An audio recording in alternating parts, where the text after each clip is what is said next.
Hey everyone, and welcome back to another news alert. My name is Jimmy Boyd, and thank you so much for tuning into Boyd News. Please don't forget to like, comment, and subscribe to the channel for more updates like this. And feel free to support me on Patreon or buy me a coffee. Links are in the description below the video. All right, well, we've got a lot to talk about today with our major news update of the Russia-Ukraine war. We'll start out with a huge story from Russia. A major gas pipeline explosion occurred just on the outskirts of the city of Omsk in the Omsk Oblast. Locals in the area caught the blaze on camera from multiple angles, and I've got several videos I can show you today. If you take a look at this new photo here on your screen, a major explosion over there in the Omsk Oblast coming from this gas pipeline. Here's a report on your screen. Gas pipeline explosion rocks Russia's Omsk Oblast. Huge fire erupts. Omsk region governor Vitaly Kutsenko said investigators were examining a possible gas leak as the cause. The prosecutor's office said it was overseeing a preliminary investigation into the blast. So, very interesting story. We've been seeing a lot of gas pipelines exploding somewhere close to the border of Kazakhstan numerous times over this last year. Wonder if this was Ukraine carrying out some sort of sabotage attack or what could have happened. Maybe it could have been a drone as well. The Omsk Oblast is roughly, I'd say, about 2,000 or more kilometers away from Ukraine. We have seen drones entering into this oblast before, as there's a major refinery over there that has been hit by drones in the past. So we'll talk more about this, try to figure out what happened here with this situation. But as you can see, a massive blaze after this gas pipeline had destroyed itself. Also, other top headline news: Ukrainian drones struck two thermal power plants in the occupied territory of the Donetsk region of Ukraine for the second night in a row. Local governments are reporting massive power outages after the strikes. Also, reports coming out from Russian Telegram channels that Ukraine may have carried out a ballistic missile attack in the city of Voronezh in Russia.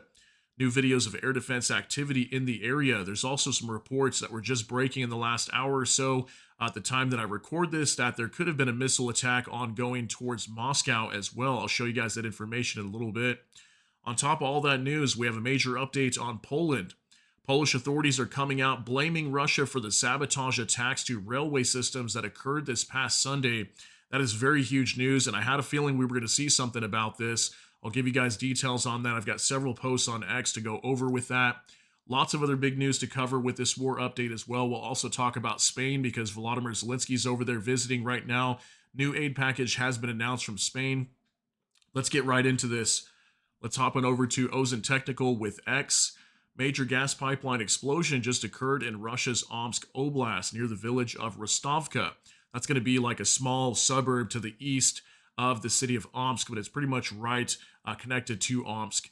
A large gas-fueled fire is currently burning at the site of the explosion. Here's a 20-second clip. Very insane video. Take a look.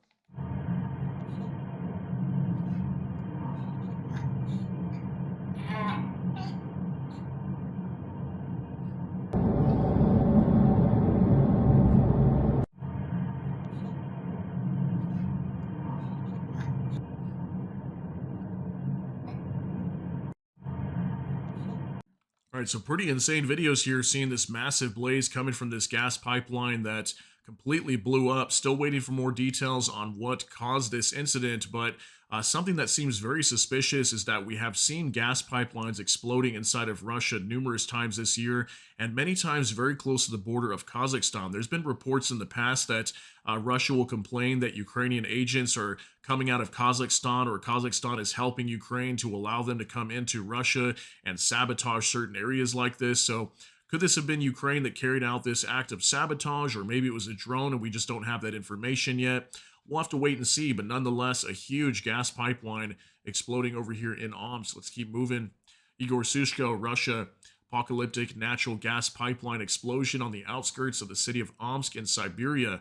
1.1 million population, 70 miles away from the Kazakhstan border. So if you see, very close to Kazakhstan, just like I talked about. So I really wonder what happened here, but this is a very crazy video also. Take a look at this one, 27 seconds.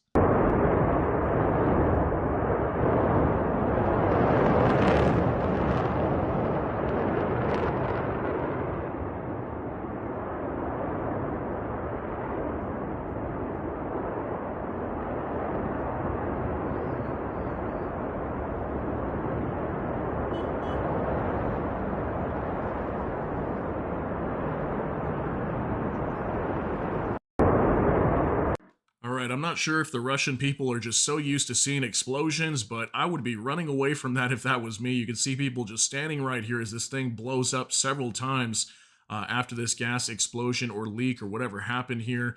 But yeah, it definitely looks apocalyptic. Look at it lighting up the skies there.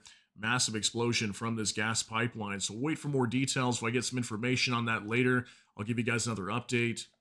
Now from Ulf Hednar, if I'm saying that right, during the night, drones attacked the Zuyevskaya and Bezhevskaya. So that's a long name to say. Sorry, guys. Thermal power plants in the Donetsk region. So two thermal power plants came under attack.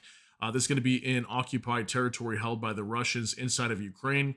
There are reports that several towns lost electricity as a result of the attack. Okay, so a little bit of backstory on this is for the last 2 days, Ukraine has been battering electrical substations across the Donetsk region in the occupied territories held by the Russians. In this case, we had a thermal power plant. I'm going to show you guys a video. This building right here, that's like a major boiler room, came under attack, got hit multiple times by drones. There's also a video that is coming out on X today that was released by Ukraine's military that allegedly shows direct strikes multiple times. It's like a 2-minute video, so I'm not going to show it here on this update, but I'll probably try to put it out as a short for you guys. If you want to check that out, I'll put it out later today. You can see a direct strike there. It actually got hit multiple times here on that major building. Here's a video now, war translated. During the night, Ukrainian drones visited the Zuivska, thermal power plant in occupied Donetsk region. Locals report explosions and a fire at the impact site. Power outages are being recorded in the area. So I kind of sped this up. We're going to start at the 15-second point because the first 10-15 seconds there's really nothing going on. There is going to be subtitles here at the bottom, so pay attention to what the people are saying while this major building here at this thermal power plant is being battered by drones. Take a look.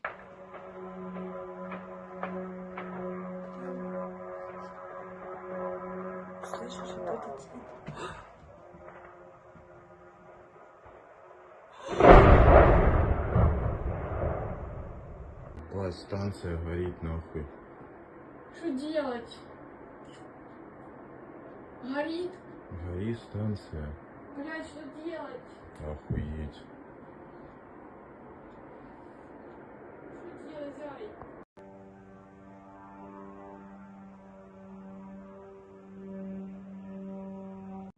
All right, so I do apologize for some of that profanity there in the video, but you can see the woman was kept asking the guy, "What do we do, babe? What do we do?" And he just kept ignoring her, and he was just like, "Oh, it's on fire." So yeah, I got hit by at least one drone. Some of the videos that were coming out on X again showing multiple hits. This one just recording one of them right there. You can see some gunfire coming from the plant also, and they had some spotlights here trying to use them to spot out these drones before they crash into the plant. But it definitely caught on fire there and was taking some major damage. Here's another one. Max 25 Donetsk region strike on substation. So I believe this is that same thermal power plant that took a direct hit. You see the major fire right there that is ensuing soon after it got hit by drones. And if you look closely, you can see this cooling tower right here. So I believe this is that same exact thermal power plant we were just looking at there. And that's just another video that somebody caught showing this huge blaze over here at this facility. So again, lots of power outages being reported in the Donetsk region in the occupied territories. So crazy news there. Now, no reports. Russian-affiliated channel fighter bomber confirms a missile strike on Voronezh, claiming Ukraine used 3 to 6 ballistic missiles, likely HRIM or HRIM-2 or another unknown type. If confirmed, this marks the first long-range strike of its kind since the invasion began. Ukraine's Firepoint is known to be developing such systems, including the FP7/9 ballistic line. So this was a report from Fighter Bomber. I do understand it's not in English, but yeah, there's a Russian Telegram channel that's usually a pretty reliable source. They report lots of crazy attacks inside of Russia, and also sometimes reporting the downing of certain aircraft, if any aircraft get shot down or anything like that on the Russian side by Ukraine. So yeah, that's what they were reporting here, that allegedly some sort of ballistic missile attack was being carried out, or possible ballistic missile attack. And if this is the case, this is probably one of the first times we've heard of ballistic missiles being used. Something I've mentioned so many times before. The longer this war goes on, the stronger Ukraine gets. And if you notice, they've been using a lot of missiles on Russia lately, mostly cruise missiles. But if this happens to be a legitimate case of ballistic missiles, I think we're going to start seeing this now as well. We'll show you this video here real quick. Даже вот в облаке. От снарядов, скорее всего.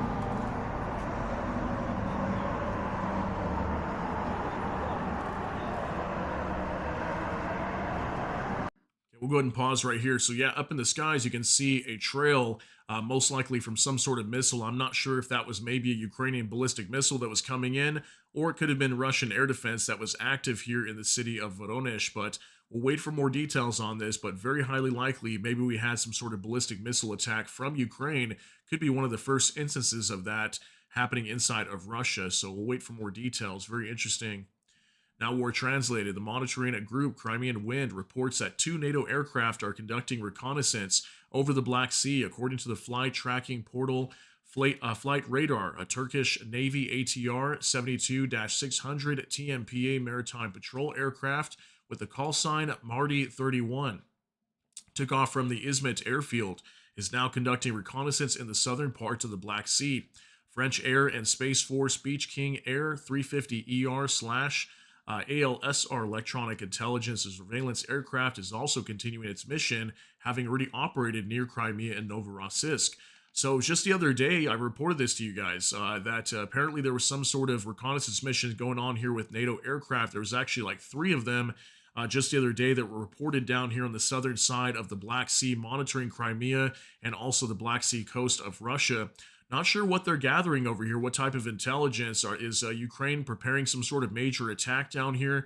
This is very interesting, but it looks like they could be gathering some intel for Ukraine for some possible strikes, or is Russia preparing to carry something out coming from the southern side of Ukraine down here in Crimea, or maybe from the Krasnodar region of Russia? We're not really sure yet, but definitely very interesting with this information coming out. Let me know what you think on why these intelligence planes are monitoring down here in the Black Sea off the coast of Crimea and the Black Sea coast of Russia.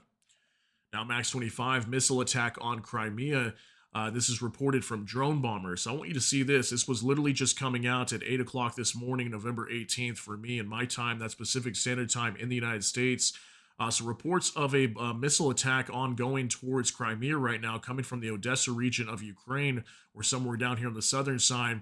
Then also drones were reportedly crossing up through the Bryansk region, and then potentially some sort of missiles being used here also onto Moscow. So there was some reports that drones were entering into Moscow and being shot down. So I'm not sure if this is the beginning of a major attack onto Russia during the daytime, but yeah, it is currently daytime or into the late evening over there inside of Russia and Ukraine. So I'll wait for more details on that. We could have a huge story on this in a little bit on what was being attacked with these missiles and drones, and possibly even rocket drones. Now, Vicegrad 24, Polish authorities believe Russian intelligence was involved in the railway sabotage near Warsaw. The explosion that damaged a section of track near the town of Ziksin outside Warsaw can be classified as a terrorist attack, said Jacek Dobrzinski, spokesperson for Poland's Special Services Coordinator. He says, quote, all indications suggest we can now confidently call this a terrorist attack initiated by the intelligence services of eastern states. Notice how he says eastern states. Dobrzinski told The Guardian. He added that he could not disclose further details of the investigation, noting that Russian intelligence would very much like to obtain this information. So it's interesting he said eastern states instead of just saying, outright this is Russia. But they are confirming that, they believe this is Russia that carried out this act. The Polish prime minister is calling it a unprecedented act of sabotage. Then we've got also the spokesperson for Poland's Special Services Coordinator claiming that this is a terrorist attack. Okay, so this is very big. We could see a huge response coming out from Poland. Is this the start of some sort of major conflict between NATO and Russia? We're going to have to wait and see on what happens here inside of Poland. Now, Noel reports Polish Prime Minister Donald Tusk confirmed in Parliament that two Ukrainian nationals long linked to Russian intelligence carried out the recent railway sabotage. One was previously convicted for sabotage in Lviv. The other is from Donbass. Both were living in Belarus and entered Poland this fall. C4 explosives were used in at least one successful attack. So this was the train, or the railway system or tracks, that was sabotaged. It was running from Warsaw down here to Lublin and eventually goes into Ukraine to deliver supplies for them. And we had a certain part of the railway tracks that was sabotaged. and blown up. There was another part where there was like overhead power lines that were damaged. There was also a electric train that took some damage as well due to those power lines going down. So crazy what's happening over here inside of Poland. They're claiming that these were actually Ukrainian nationals linked to Russian intelligence.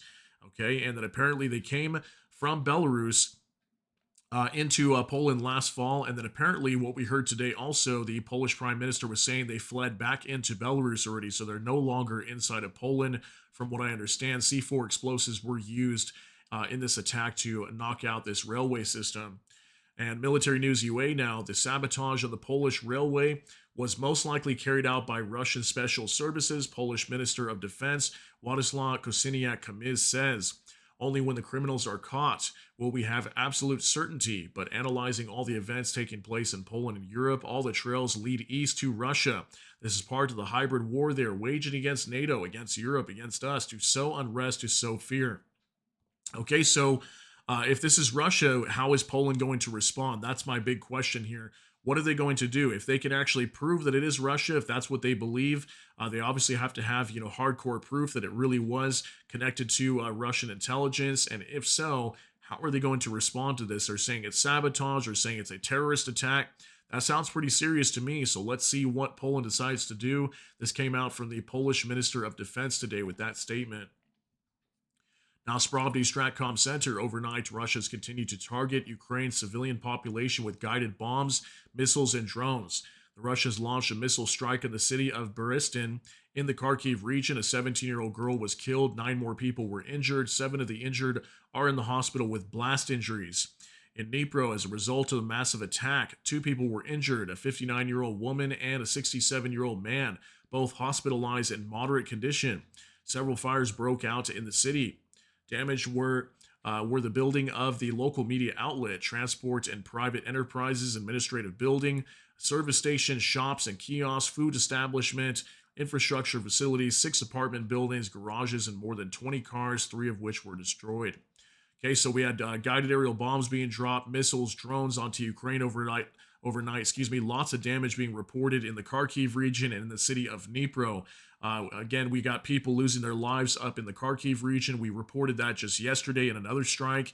More people losing their lives, being injured, many of them being children. Also reports that the major office, reporting office of the news outlet Suspilne out of Ukraine was actually damaged in a strike inside of the city of Dnipro. This was a picture coming out showing a residential building on fire. Most likely a drone had crashed into that. Horrible news. Ukrainian review at night. The enemy struck with drones in the Cherniv region. The enemy strike took the lives of 2 elderly women, according to OVA. Russia also attacked Dnipro. 2 people were hospitalized. Strikes on civilian buildings and businesses. Here's pictures coming out, most likely from these 2 areas inside the Cherniv region up in northern Ukraine, and then Dnipro down in the kind of southern central side of Ukraine. Lots of damage. Looks like somebody's home may have caught fire here as well. High-rise buildings, apartment buildings being struck by drones. You can see here damage on the top, and there was a fire there that got put out eventually. Cars were destroyed. Interior of this home got destroyed, caught on fire. So sad to hear about this, guys. Here's another video now. Max 25, the moment of the terrible strike in Dnipro, according to local media. Yeah, this could have been a drone or a missile. Let's listen to this real quick. Что там, блядь? So you can see in this video, major explosion. Sounds like probably a drone that slammed into a high-rise building there. Some sort of residential apartment building that probably got hit there. Very sad to hear. People probably got injured in that strike. Here's another one now from UA Voyager. Horror Dnipro. Russian terrorists hit a residential building again, turning an ordinary night into chaos, screams, and flames. This is the reality Ukrainians are forced to survive while the world keeps watching. Check this out too. We actually saw this picture here on this building that took that hit as the fire was already put out. This is what it looked like when it was on fire at the time of the attack. So again, very sad news, guys. Horrible to have to report this, but want you to be aware of these strikes inside of Ukraine overnight. Now from next breaking, Zelensky has announced a restart of peace negotiations. The president said that meetings will take place tomorrow in Turkey, where Ukraine will present its finalized proposals to partners. According to him, talks with foreign governments will be held this week, along with meetings of the leadership of the Verkhovna Rada, members of Servant of the People's Party. Zelensky added that he is preparing several urgent legislative initiatives needed by the state. Okay, so this is big news today. Apparently, Ukraine is trying to kickstart negotiations with Russia again back at Istanbul in Turkey. I do have some information today. Apparently, the Russians are not going to be showing up there, but Steve Witkoff, the special envoy from the Middle East from the Trump administration, he'll be meeting with Zelensky tomorrow. Let's talk about this. Couple different posts here. Savchenko Volodymyr Zelensky said he planned to go to Turkey on Wednesday in an attempt to revive talks with Russia on how to end the war in Ukraine, according to Reuters. Witkoff would also visit Turkey on Wednesday and join the planned talks there with Zelensky. Okay, so interesting that we're seeing this. I wonder if this has anything to do with Congress moving forward with the legislation to pass a bill that would force, either tariffs or sanctions onto Russia's trading partners. I wonder if the U.S. going to give Russia another chance to negotiate with Ukraine, and if they fail to do so, I wonder if that's when we'll see the U.S. come out and now sanction Russia's trading partners, further putting more pressure onto Russia. That's what I think is going on behind this, but you guys let me know what you think. But apparently we could see a kickstart to negotiations between Russia and Ukraine here in the future. We'll see if Russia shows up, but look at this. Noel reports Peskov says Russia won't be present at tomorrow's talks in Turkey between Zelensky and U.S. envoy Steve Witkoff. He admitted the contacts are happening without them and added, "We'll wait and see what they talk about." So here's again more proof that Russia doesn't want peace in Ukraine. They're not ready to end this war. If they were, wouldn't they show up tomorrow? If Zelensky was really ready to start these talks, what's the problem? Why can't a Russian delegation show up over there to meet for these talks? But we are going to see the West showing up. The U.S. going to be there, represented by Steve Witkoff. He'll be there to meet with Zelensky. I'm not sure who else is going to be showing up, but apparently the Russian side is not going to be. Let me know how you feel on that. Now, Blizkovka, Vladimir Zelensky is discussing with Spanish partners the supply of radars, drone technologies, necessary equipment to strengthen Ukraine's defense. During the meeting with Prime Minister Sanchez, it is planned to discuss strengthening defense and industrial cooperation between the two countries. So Zelensky has been very busy this week. Just on Sunday, he was in Greece, secured a major contract for gas supplies from them and from the U.S. Then yesterday, he was in Paris, secured a huge deal for 100 Rafale fighter jets, also upgraded air defense systems, all types of different munitions, guided bombs, things like that. Now he's over here in Spain, talking about radars, drone technologies, other necessary equipment to strengthen Ukraine's military. Lots of big things here coming out from this meeting today inside of Spain. Here's some information, Military News UA. Spain to buy 1 billion euros worth of U.S. weapons for Ukraine under the PURL program, according to El País. The funds will also go towards purchasing generators to mitigate the effects of Russian attacks on Ukraine's energy infrastructure as winter approaches. Good to hear about the generators. We know that a lot of power is destroyed inside of Ukraine. Many power plants have been hit already by Russian forces, so that's good to hear. But Spain coming out and allocating 1 billion euros worth of purchasing weapons from the United States to send to Ukraine under the PURL initiative. That is very, very good to hear about that. If you guys don't know what the PURL program is, it's basically a program where NATO nations can buy weapons from the United States and deliver them to Ukraine if they want to. The U.S. Set that up several months back. So good to hear about that. Spain stepping up big, helping out Ukraine with 1 billion euros worth of weapons from the U.S. Now for Max 25, next week, the first Skyranger 35 on the Leopard 1 chassis will be delivered to Ukraine, according to Militarny. That's a mainstream news outlet out of Ukraine. Each of these systems is capable of covering an area of 4 by 4 kilometers, forming a complete unmanned zone. Skyranger 35 is equipped with a combat module with a 35mm GDM-008 automatic cannon with a rate of fire of 1,000 rounds per minute. So check this thing out. We have actually talked about this before, that this company, Rheinmetall, I think, is the company that's working on this.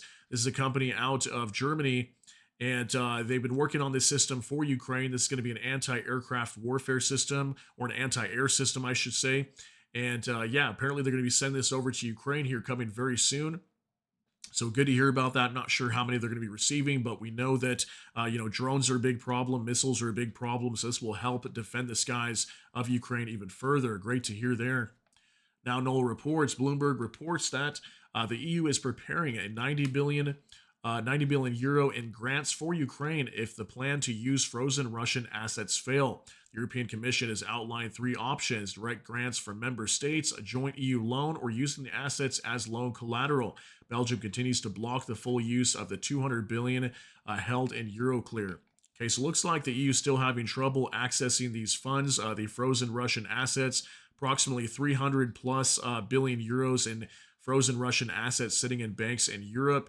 They're having a hard time tapping into that because Belgium is currently blocking the EU from being able to utilize that for Ukraine.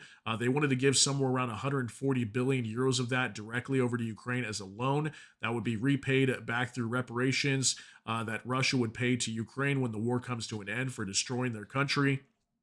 So what we're hearing here is they're trying to find a way around that.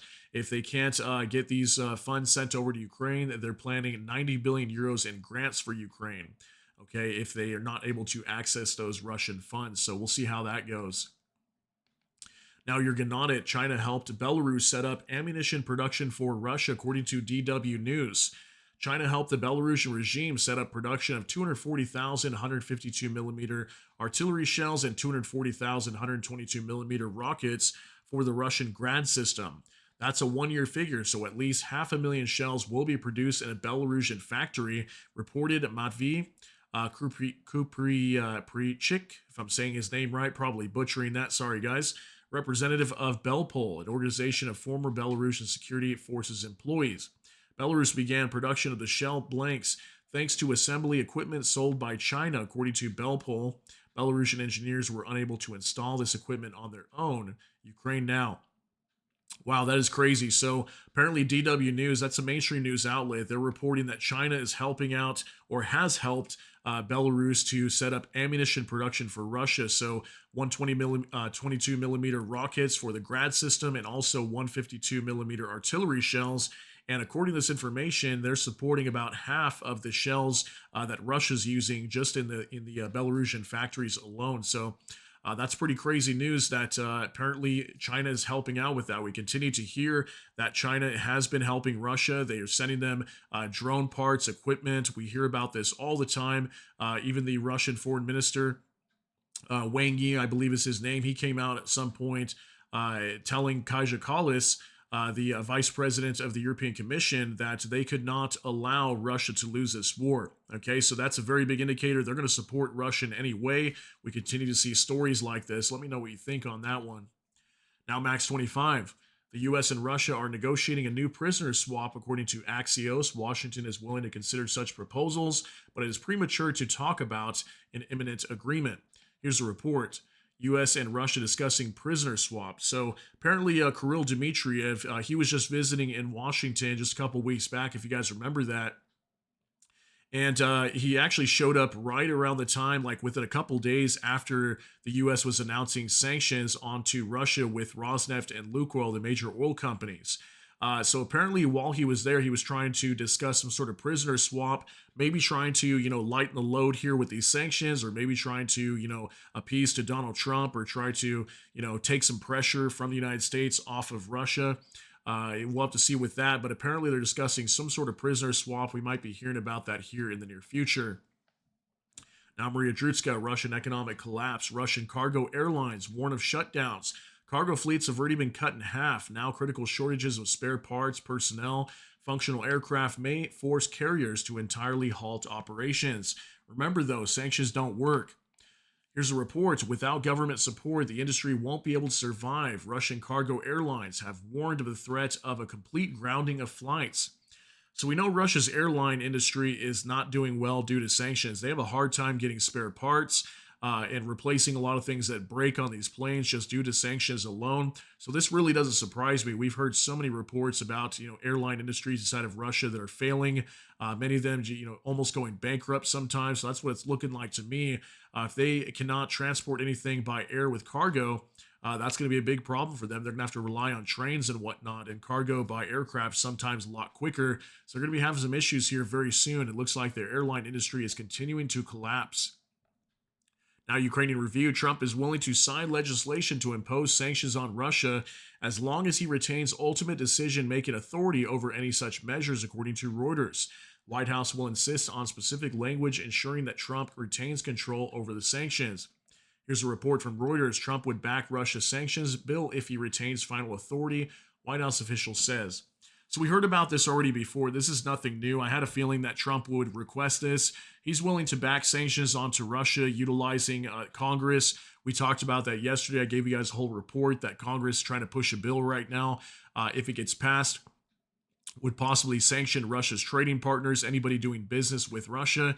They'd be severely sanctioned, is what Trump said. But Trump wants the final say in things. He said that, he's willing to back it as long as he can have pretty much the magic wand, right? He's going to be controlling this, who takes what type of sanctions or tariffs, whatever type of economic pressure is being used on other countries. He wants to make the final action and call. So interesting on that. Let me know what you think.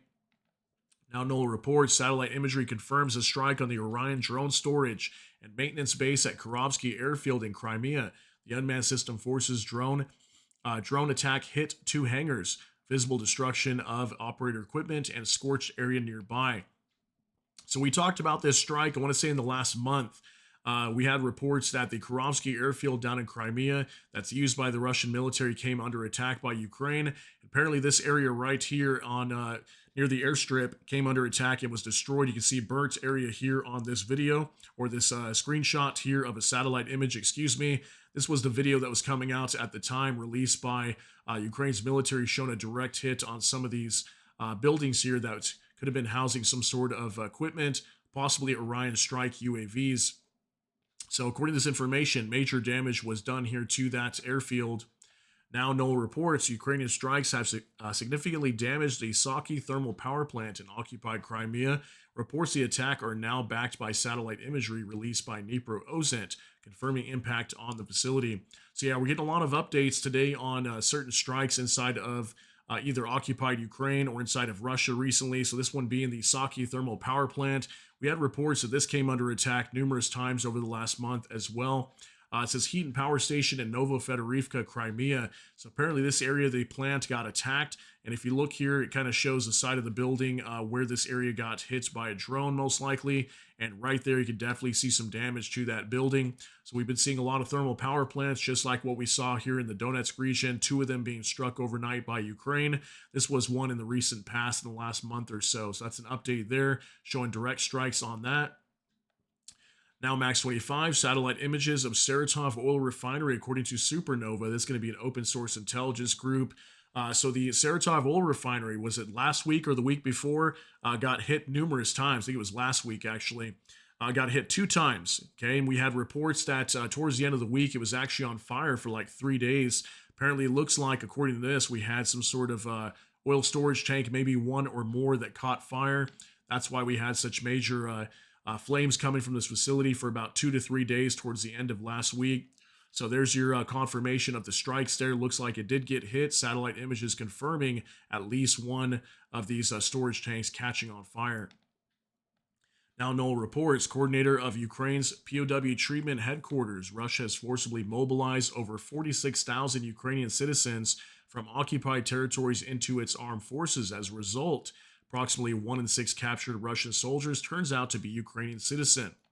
That's crazy news. We've been hearing that the Russians are starting to do that. They're mobilizing a lot of Ukrainian civilians in these captured areas inside of Ukraine. They're taking them right into the military to fight for Russia. So apparently 46,000 Ukrainian citizens from occupied territories have already been forcibly mobilized. And according to this, 1 in 6 captured Russian soldiers turn out to be a Ukrainian citizen. Isn't that crazy to think about? Very insane what's happening over here. Everything that Russia is doing inside of Ukraine is so destructive. And let's hope this war can come to an end and all these people can stop losing their lives. What's happening over here is very horrible. Now, NOLA reports Russia has reportedly completed preparations for a large-scale combined strike expected within the next 48 hours. Key threats include up to 84 Kh-101 missiles from Tu-95MS and Tu-160 bombers, 36 caliber cruise missiles, MiG-31Ks, Kinzhal capability, and Iskander systems. Mass drone attacks and strikes on energy, transport, and defense infrastructure are likely. Okay, well, this explains why yesterday we had a report for you guys that approximately around 150 or 130 different trucks were showing up at the Engels Air Base in the Saratov region of Russia. That's where Russia's strategic bombers that launch all these missiles into Ukraine come from. Okay, so now we know why all those were showing up. They were probably bringing over a very big load of missiles, and it looks like we're going to see a huge attack, probably one of the biggest attacks onto Ukraine here coming soon. Let's hope not, but it looks highly likely. And something I want to note is usually around Wednesday or Thursday of every week, I've been noticing for several weeks now, that's usually when we see a huge attack onto Ukraine with hundreds of drones, and on top of that, tens or 20s of 30 missiles or so, or something like that. So in this case, we could be seeing upwards of 100 missiles or maybe more being fired onto Ukraine. And the fact that we had so many of these trucks showing up on the Engels Air Base, that makes me think that they're preparing for something very major over here. And it makes you wonder, what are they going to go after? I think we're going to see some huge attacks into Ukraine coming into this weekend. Maybe starting tonight, we'll have to see what's going to happen. Now, NOAA reports Ukraine's air defense forces shot down or suppressed 101 drones overnight, including Shaheeds, Grand type, and others out of 114 launched. The attack also included 4 Iskander and ballistic missiles. Okay, so we had some ballistic missiles fired onto Ukraine overnight, 118 total. We had 114 drones, and a good majority of those being shot down, 101 out of 114. So that's actually pretty good.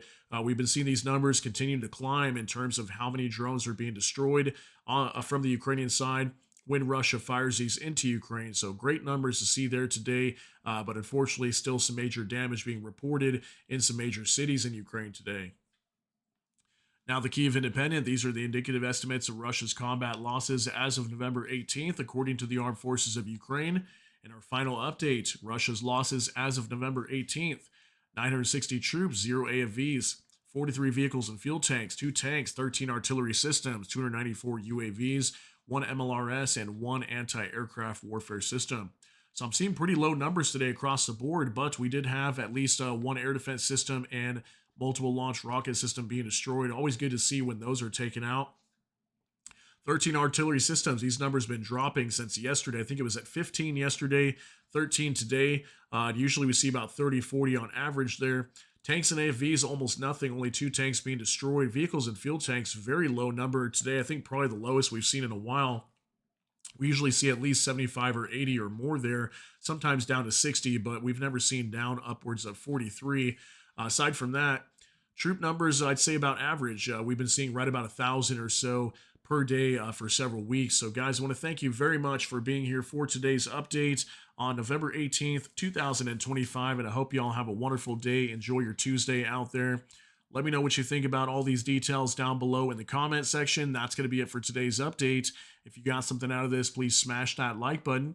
Also, if you enjoy my content, please consider subscribing down below. Hit the notification bell. That way YouTube can notify you. And with that, hope you all have a great day. Everybody take care and God bless, and we'll see you in the next one.